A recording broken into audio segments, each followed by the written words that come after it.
The 1, 2, 3, 4 that you write, it's called as Arabic numerals introduced by the Muslims. We learn in school about the Pythagoras theorem, that in a triangle, the square of the hypotenuse, the longest side, is equal to the sum of the square of the other two sides. Who was the first person who propounded that?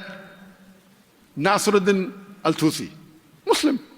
We learn about trigonometry in school. Who is the father of trigonometry? Al-Biruni, Muslim.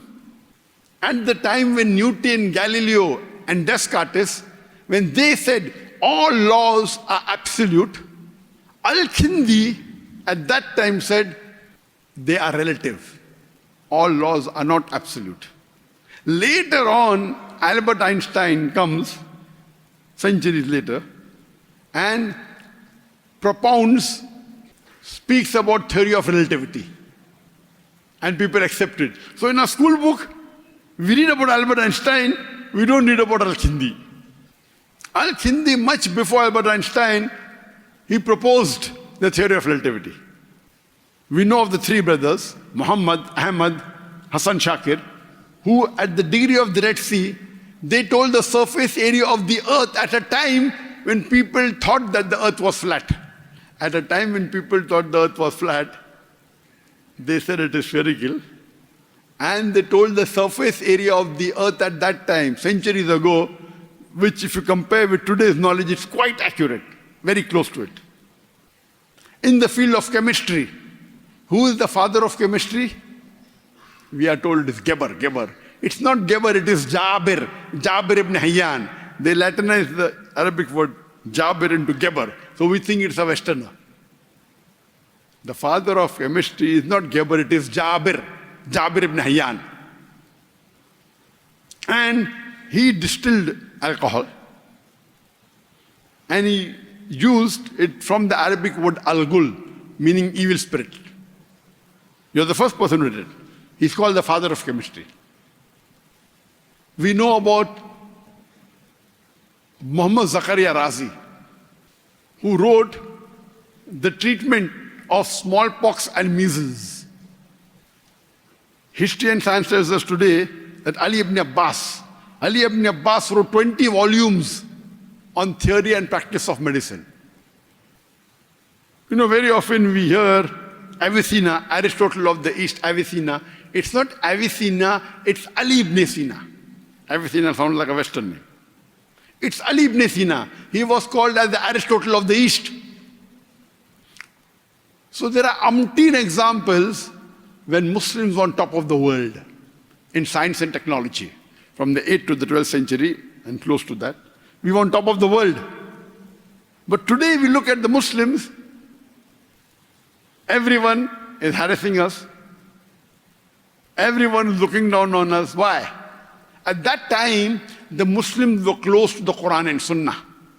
So because we were close to the Quran and Sunnah, and because we were following the guidance of Allah and His Rasul, we were on top of the world.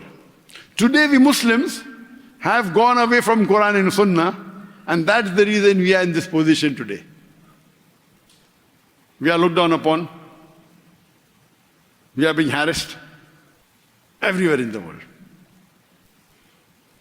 And as our beloved Prophet Muhammad Sallallahu Alaihi Wasallam said, that when you choose your life partner, you see for 4 things: beauty, wealth, nobility, and virtue, deen, religion.